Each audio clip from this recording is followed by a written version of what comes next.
The necklace broke before anyone at the table stopped laughing. 1 second it was resting against my throat, warm from my skin, the way it had rested there for almost 20 years.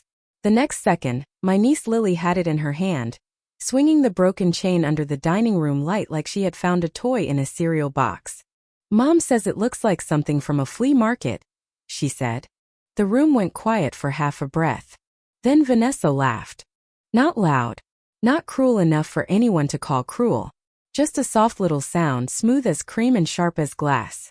"Oh, sweetheart," she said, reaching for her wine. "Give Aunt Clara her little treasure back. You know how sensitive she is about old things." Little treasure. That was what she called the last thing my grandmother ever gave me. My brother Mark shifted in his chair. He opened his mouth, then closed it again, the same way he had done for most of his marriage. My mother looked at her plate. My uncle coughed into his napkin. Someone gave a nervous chuckle, and then the whole table seemed to relax, as if Vanessa had saved everyone from an uncomfortable moment. I sat there with my hand on my bare neck. The skin felt cold. Lily looked at the chain now, noticing one side had snapped. Her face changed for a second, but Vanessa touched her shoulder. "It was probably already loose," Vanessa said lightly. "These things don't last forever." These things. I looked at the 3 small diamonds hanging from the broken chain. They were not huge. They were not loud. They did not scream money the way Vanessa liked things to scream money. But they had belonged to my grandmother, and when she placed them around my neck in a hospital room that smelled of flowers and medicine, her hands had been so thin I was afraid they would break. "For my Clara," she had whispered. "Because you don't have to be loud to be strong." I had worn that necklace through job interviews, lonely birthdays, family dinners, and every quiet day when I needed to remember that someone had seen me clearly. And now a child who had learned her mother's smile was holding it like a joke. "Clara," Mark said carefully. "You okay?" I looked at him. My older brother had built his whole life on sounding kind without ever taking a side. He could sell houses, charm clients, win over strangers in 5 minutes. But at his own table, he could not protect his sister from his wife's small cruelties. "I'm fine," I said. Vanessa smiled at me from across the table. Her lipstick was perfect. Her pearl earrings caught the light. She had arranged this dinner for my mother's 65th birthday like a magazine shoot. White candles, crystal glasses, catered food no one really liked. A cake from a bakery she had mentioned at least 6 times. Everything had been chosen to prove something. That was Vanessa's gift. She could turn any family moment into evidence of her own importance. "Good," she said. "Because we don't want drama tonight." No one corrected her. No one said Lily should apologize. No one asked what the necklace meant. My mother reached for her water with trembling fingers, then looked away as if eye contact might force her to choose. And that was when something inside me became still. Not angry. Not loud. Still. For 15 years, I had let them mistake my quiet for weakness. I had let Vanessa talk over me, minimize me, laugh at my apartment, my clothes, my work, my unmarried life. I had let Mark hide behind peacekeeping. I had let my mother whisper later, "You know how Vanessa is," as if that explained everything. But sitting at that table with the broken chain in my palm, I finally understood something. They were not careless because they did not know better. They were careless because I had made it easy. Vanessa clapped her hands once. "Cake," she announced, as if she were saving the evening. Mark stood too quickly and followed her into the kitchen. The candles were lit. Everyone began singing. Lily sang the loudest, already forgiven by a room that had never asked her to be sorry. I did not sing. I closed my fingers around the necklace and felt one broken edge press into my skin. My family's house looked beautiful from the outside. White columns. Wide lawn. Big windows glowing gold in the dark. If you saw Vanessa's photos online, you would think we were the kind of family people envied. Matching sweaters at Christmas. Brunches on the patio. Children smiling with perfect teeth. My mother in soft colors. Mark with his arm around Vanessa. Lily in ballet pink. And me usually near the edge. The quiet sister. The single aunt. The accountant. I was useful when tax season came. Reliable when someone needed numbers explained. Polite when Vanessa made a joke about my simple little life. Easy to invite because I never caused trouble. Easy to ignore because I never demanded attention. But I had seen the truth behind the photos. Mark's business looked better than it was. Their house was heavy with debt. Their cars were leased. The country club membership was another bill wearing a gold mask. Vanessa spent money like silence was chasing her. Every room in that house had to impress someone. I never lived that way. I owned my small apartment in the city. I drove a 10-year-old sedan. I bought good coats and wore them for years. I understood compound interest better than I understood family loyalty. Numbers had never lied to me. People had. Vanessa hated that about me. She never said it directly. She didn't have to. It was in the way she looked at my clothes before saying, "That color is very practical." It was in the way she told her friends, "Clara is so low maintenance," as if I were a houseplant. It was in the way she accepted my help, my time, my quiet presence, then turned around and made me the dull background of her shining life. There had been so many little moments that no one could ever prove. The Christmas I knitted my mother a soft blue blanket, and my mother's eyes filled with real tears when she opened it. Then Vanessa brought out an expensive smart mirror Mom never used, and my blanket ended up folded on the back of a chair while everyone admired the price tag. The summer barbecue when Vanessa told a neighbor, "Clara likes simple things. She's not really ambitious in the usual way," while I had just been promoted to senior financial analyst. The birthday dinner where Mark forgot I didn't eat shellfish, and Vanessa said, "Oh, Clara never complains." Like that made it fine. Each wound was small enough to be dismissed. Together they had built a wall. And on my mother's birthday, Lily had climbed that wall with a child's bright voice and repeated exactly what she had been taught. After the cake was cut, I stood by the bay window with the necklace hidden in my hand. Outside the garden was black. Inside, the glass reflected my family gathered around my mother, smiling for another photo. Vanessa adjusted Lily's shoulder. Mark leaned in. My mother held her cake plate like a prop. I looked like a ghost in the reflection. Vanessa came up beside me with a slice of cake. "Not eating?" she asked. "No." Her eyes dropped to my closed fist. "Clara," she sighed, lowering her voice. "I know you're upset, but please don't make this bigger than it is. Lily is a child. Children grab things." She repeated what she heard. Vanessa's smile held for a second too long. Well, maybe she misunderstood. You know how kids are. I turned toward her. The room behind us was still laughing. Plates clinked. Candles burned low. My mother smiled because everyone expected her to. "Do you know what that necklace was?" I asked. Vanessa's expression softened into something almost kind, which made it worse. "I know it mattered to you," she said. "But at the end of the day, it's jewelry." I opened my hand. The chain lay across my palm in two pieces. "No," I said quietly. "At the end of the day, it's a memory."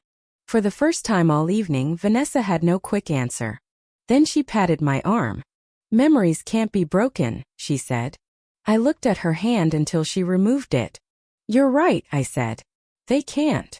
She smiled, relieved, thinking she had won again. She had no idea that in my mind a door had just closed.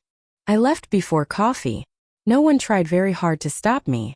Mark offered a week, drive safe, from the hallway. Lily did not look up from her phone.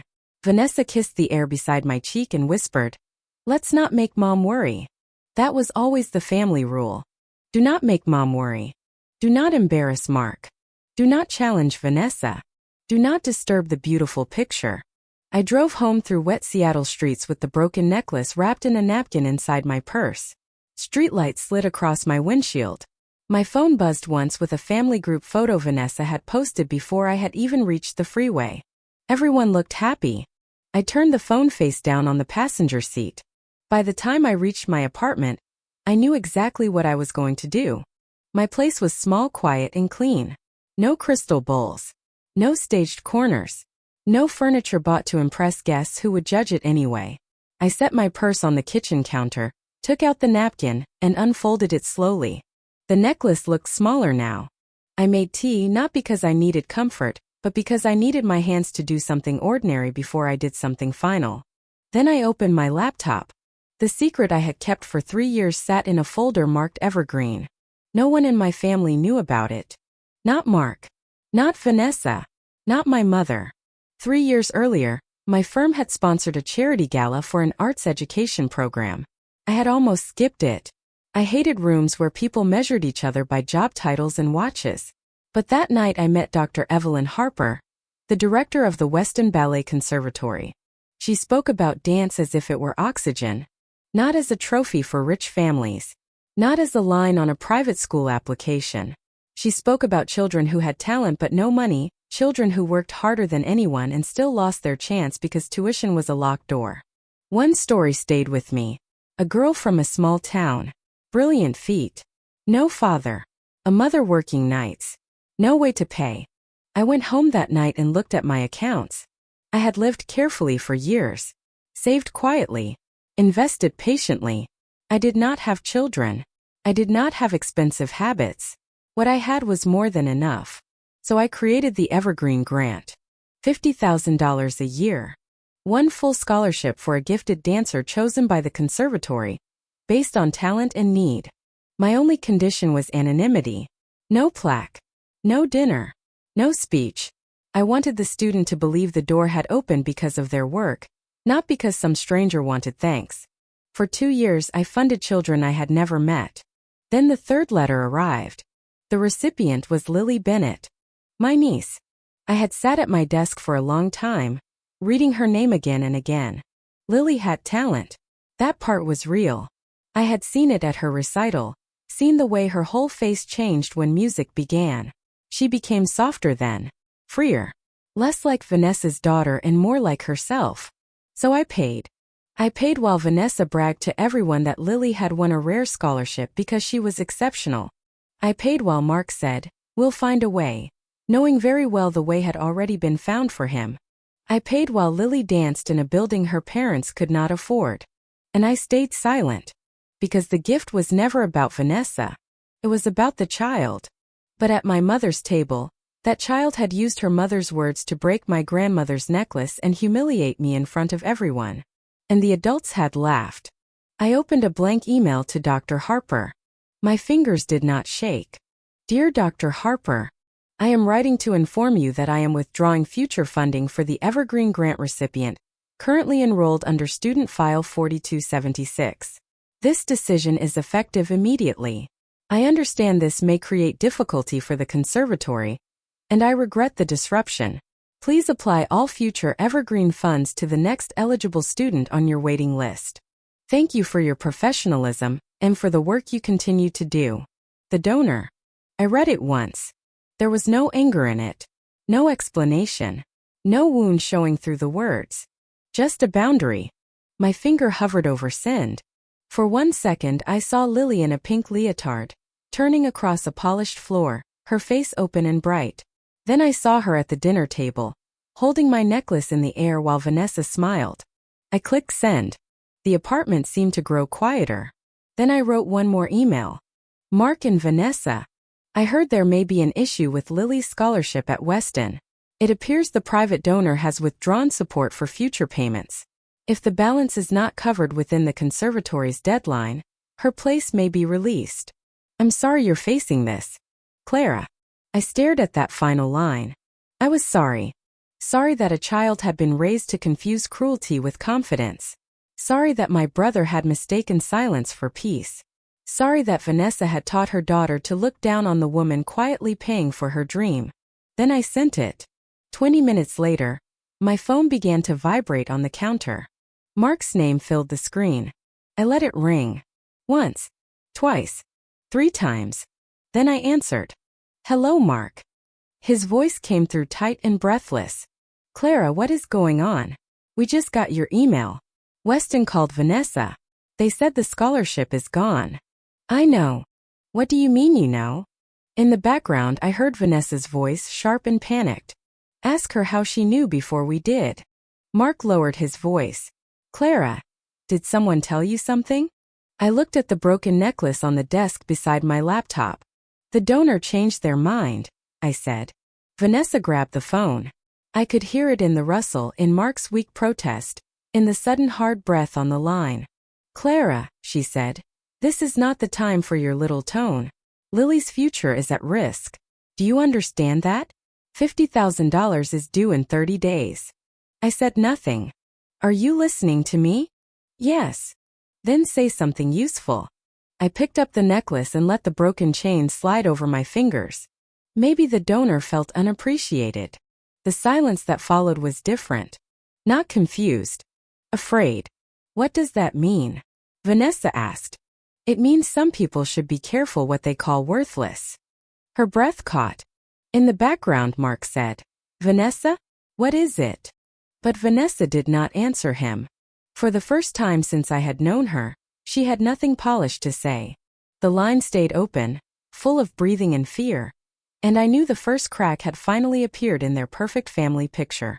Clara, Vanessa said, and her voice had lost its shine. Tell me something. I waited. Were you the donor? Mark went quiet behind her. I could almost see them standing in that big kitchen, under those expensive pendant lights Vanessa had chosen because they looked good in photographs. I imagined Mark with one hand on the counter, his face pale. Vanessa holding the phone too tightly, finally understanding that the woman she had treated like a spare chair at family dinners had been holding up the most important dream in her house. I did not answer right away. I looked down at the broken necklace in my palm. For years my silence had protected them. It had protected Mark from shame. It had protected Vanessa from truth. It had protected my mother from choosing a side. It had even protected Lily from knowing that her parents' proud little speeches were built on someone else's quiet check. That silence had been mistaken for permission. Not anymore. Yes, I said. One word. It landed harder than any speech could have.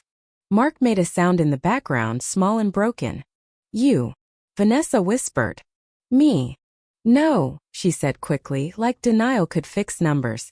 No, that's not possible. The donor was anonymous. That was the point. But why would you? She stopped. Her pride was fighting with her panic, and panic was winning. Why didn't you tell us? Because it wasn't for you. A long silence opened between us. Then Mark spoke, closer to the phone now. Clara, you paid Lily's tuition? For a year. His breath shook. All of it. Yes. Vanessa gave a short, sharp laugh. It sounded nothing like humor. So this is what? Punishment? Because a child broke your necklace? No, I said. Because a room full of adults laughed when she did. You can't be serious. I've never been more serious. Her voice rose. It was a mistake. Accidents don't come with an insult first. She's 12. And she repeated what she was taught. That stopped her. I heard the faint hum of their refrigerator through the phone. Somewhere in their house a door closed. Their perfect world was still standing, but the floor beneath it had shifted. Mark tried again, softer this time. Clara, please. We should have handled dinner better. I know that. But this is Lily. She loves that school. I know she does. Then don't do this to her. I closed my eyes for a moment. The hardest part was that he was not wrong about Lily's pain. She was a child. She had talent. She had a dream that made her face look alive. But that dream had been turned into another trophy in Vanessa's glass case. Another reason for the family to clap while no one asked who had opened the door. I didn't take her talent, I said. I stopped paying for your pride. Vanessa breathed out through her nose. There it is, she said. You were jealous. I almost smiled. Even at the edge of disaster, she still reached for the same old knife. No, Vanessa. I was generous. There's a difference. You don't get to play saint after pulling money from a child. And you don't get to teach your child cruelty, then cry when the lesson costs you something. Mark said her name under his breath, warning her to stop. But Vanessa never knew when to stop. That had always been her problem. You sat there for a year, she said, listening to us talk about Lily's scholarship, and you said nothing. That's sick. No, I said. That was mercy. The word hung there. Mercy. Because that was what it had been. I had let them keep their dignity. I had let Vanessa brag. I had let Mark believe he was managing his family better than he was. I had let Lily dance without the weight of adult resentment on her shoulders. And still, they had turned my kindness into something invisible. The conservatory said the balance is due Friday, Mark said. His voice had gone flat, like a man reading bad news from a bank notice. If we don't pay, they release her place. Then pay it. We don't have $50,000 sitting around. I looked out the window. Across the street, the lights in another apartment blinked off. At my mother's dinner, Mark had smiled at everyone and said they would find a way. For Lily. For her dream. He had said it the way men like him say things when they expect the world to quietly arrange itself around their needs. Now the world was asking for proof. You said you would find a way, I said. That was before we knew. Before you knew the way was me? He said nothing. I let the silence answer for him. Vanessa's voice came back lower now. What do you want? There it was. Not I'm sorry. Not we were wrong. Just negotiation. I could hear the calculation in her tone. She thought every person had a price because she did. An apology in exchange for a check. Tears in exchange for rescue. A performance in exchange for comfort. I don't want anything from you, I said. Everyone wants something. I wanted respect. She had no answer for that. I ended the call before she could find one. For 3 days my phone stayed mostly quiet. That silence felt strange at first. I was used to family noise even when it was not meant for me. Group messages about birthdays. Photos from Vanessa's staged weekends. My mother asking who was bringing salad. Mark sending short texts with too many exclamation points, trying to sound warmer than he was. Now there was nothing. I went to work. I balanced accounts. I answered emails. I took the broken necklace to a jeweler downtown. An old man with careful hands and a magnifying glass clipped to one eye. He placed the chain on a black velvet pad and studied it. Sentimental? He asked. Very. He nodded like he understood the whole story from that one word. I can fix it, he said. And I'll replace the clasp. Stronger one. How long? A few days. I left the necklace with him and walked back into the gray afternoon feeling strangely bare. My neck felt empty but not weak. More like a wound finally open to air. On Friday I did not call Mark. I did not call Vanessa. I did not call the conservatory. At 5 o'clock, I was sitting at my desk with a cup of coffee gone cold beside me. I knew the bursar's office had closed. I knew they had not paid. If they had, Vanessa would have found a way to make sure I knew. She would have sent a message dressed as victory. Mark would have called with wounded pride. My mother would have whispered that maybe now things could settle. But my phone stayed dark. Their silence told me the truth. On Monday morning, Dr. Harper sent a short email. Student file 4276 had not been funded by the deadline. The place had been released to the next eligible dancer on the waiting list, a gifted girl from Portland whose family had already accepted through tears. I read the email twice. There was no joy in it. Only wait. A door had closed for Lily. Another had opened for someone else. That was the clean cruelty of limited chances. The world did not stop because Vanessa was finally embarrassed. That evening Vanessa called. I almost let it go to voicemail. Then I answered. For a moment all I heard was crying. Not the controlled crying she used at family gatherings when she needed sympathy. Not the soft, pretty tears of a woman who knew people were watching. These were hard, uneven sobs that made her sound almost human. They told her today, she said. I stood still in my kitchen. She locked herself in her room. Vanessa's voice cracked. She won't eat. She won't speak to us. She said we lied to her. My hand tightened around the edge of the counter. There it was. The part that hurt. Not Vanessa's fear. Not Mark's shame. Lily. I pictured her sitting on the floor of that pink and white room Vanessa had decorated like a catalog. Ballet shoes in a basket. Ribbons hanging from a mirror. A child staring at the wreckage of an adult lie, and trying to understand why the people who loved her had taught her the wrong things. I'm sorry she's hurting, I said. Then fix it. My pity cooled. There's nothing to fix. You could call them. You could say you changed your mind. I haven't. She is a child, Clara. Yes. And children learn from what happens after they make mistakes. She didn't know. No, I said quietly. She didn't. But you did. Vanessa sobbed harder, but I could hear anger under it. Still alive, still refusing to die. You're enjoying this. No. Then what do you call it? I looked at the empty place on my neck in the dark window. Balance. She went silent. I did not explain. Vanessa would never understand a word like balance.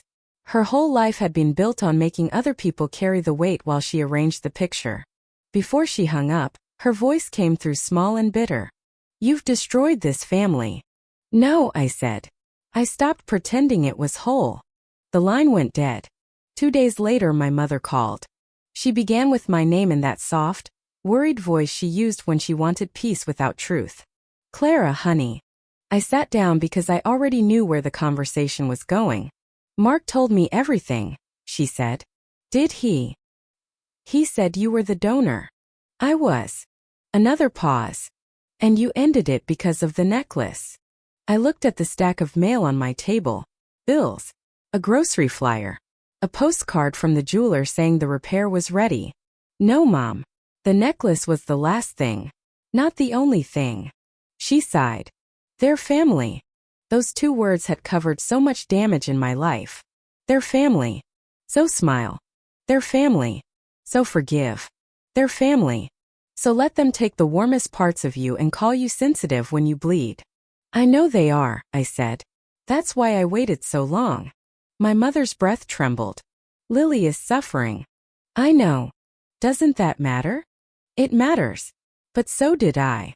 She did not speak. I had never said it that plainly to her before. Maybe I had been afraid she would not know what to do with it. Maybe I had already known she would place it somewhere small and safe, behind all the louder needs in the family. I paid for Lily's dream for a year, I said. I never asked for credit. I never asked for a thank you. I only wanted them to treat me like a person. Vanessa can be difficult. She was cruel. And Mark allowed it. And you watched. That hurt her. I heard it. But pain is not always unfair. Sometimes it is the sound of truth entering a room where it has never been welcome. I didn't want to make things worse, she whispered. They were already worse. Just not for everyone. My mother started to cry softly. For once, I did not rush to comfort her. That had been my job for too long, making everyone feel better after they failed me. I love you, Mom, I said. But I'm done paying for peace with my self-respect. She did not argue after that. A week passed. The family group chat stayed silent. Then my name disappeared from it. No announcement. No argument. Just gone. It should have hurt more. Instead, it felt like stepping out of a room where the air had been too thin. I picked up my necklace from the jeweler. The chain shone under the shop light, repaired so neatly I could not find the break. The new clasp was slightly larger, firmer between my fingers. Stronger now, the jeweler said. I touched it to my throat. Yes, I said. It is. When I got home, a plain white envelope was waiting in my mailbox. No return address. My name was written on the front in careful, uneven letters. A child's handwriting. I stood in the lobby for a long moment while someone's laundry hummed behind the wall. Then I carried the envelope upstairs and set it on my kitchen table. I was afraid of it. Not because of Vanessa. I knew her kind of words. I was afraid because it was Lily. Finally, I opened it. The letter was written on lined notebook paper, folded into 3 careful squares. Dear Aunt Clara, I am sorry I broke your necklace. I am sorry I said it was fake. I heard Mom say that before, but I should not have repeated it. I should not have touched something that belonged to you. Dad told me you were the donor. Mom did not want him to, but he did. I did not know you helped me. I thought I won everything by myself. Maybe I did win some of it because I danced well, but I know now that you opened the door. I am mad that the school is gone, but I am more mad that nobody told me the truth. Thank you for helping me when I did not deserve it. I am sorry. Lily. I read it once. Then again. By the 3rd time I was crying. Not because the letter fixed everything. It did not. The scholarship was gone. The family was cracked. My brother had shown me who he was. My mother had shown me what peace meant to her. Vanessa had shown me the limit of her heart. But Lily had shown me something too. A beginning. There were no fancy excuses in her letter. No blame dressed up as pain. No demand. Just a child looking at what she had done and calling it wrong. That mattered. Maybe more than the conservatory. I took out my own stationery. Thick cream paper. The kind my grandmother used to keep in a drawer with birthday cards and stamps. I wrote slowly. Dear Lily, thank you for your letter. Forgive you. The necklace can be repaired. Some broken things can become stronger in the mended place. I want you to understand something. Your talent is still yours. No school gave it to you and no lost scholarship can take it away. Dance in your room. Dance in a small studio. Dance when no one is watching. Dance because it tells the truth about you. But also remember this.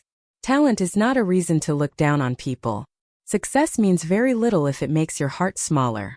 I helped you because I believed in your gift. I am proud that you had the courage to tell the truth. Love, Aunt Clara. I sealed the envelope before I could overthink it. Mailing it did not feel like surrender. It felt like choosing what kind of person I still wanted to be. In the months that followed, my life became quieter. Not empty. Quiet. Mark sent one message after 6 weeks. Said he hoped we could talk someday. I did not answer right away. Someday is a soft word people use when they are not ready to say sorry today. Vanessa never contacted me again. I heard from my mother that they sold one of the cars. The country club membership disappeared. The house was put under a refinancing plan. Their perfect life did not collapse all at once. It simply began telling the truth. Lily started taking classes at a local studio. Cheaper. Smaller. Less impressive in photographs. My mother said she still danced hard. Maybe harder. That made me smile. As for me, I stopped attending dinners where love came with a price. I spent Sundays walking through the city. I volunteered more. I cooked meals I liked. I slept better. I learned the difference between loneliness and peace. The necklace rests against my skin again now. The diamonds are still small. Still quiet. Still bright. Sometimes I touch the new clasp and think about my grandmother's hands. I think she would understand what I did. Maybe she would tell me I waited too long. People like Vanessa will always call boundaries revenge. They have to. If they admitted it was justice, they would have to look at what they took. But I know the truth. I did not destroy a dream. I stopped funding disrespect. I did not punish a family. I stopped letting them spend my kindness like it had no limit. And I did not become cruel. I became clear. Because kindness without boundaries is not kindness. It is an open door for people who never learn to knock. And sometimes the most loving thing you can do for yourself is close that door, lock it gently, and walk back into a life where your peace is finally your own.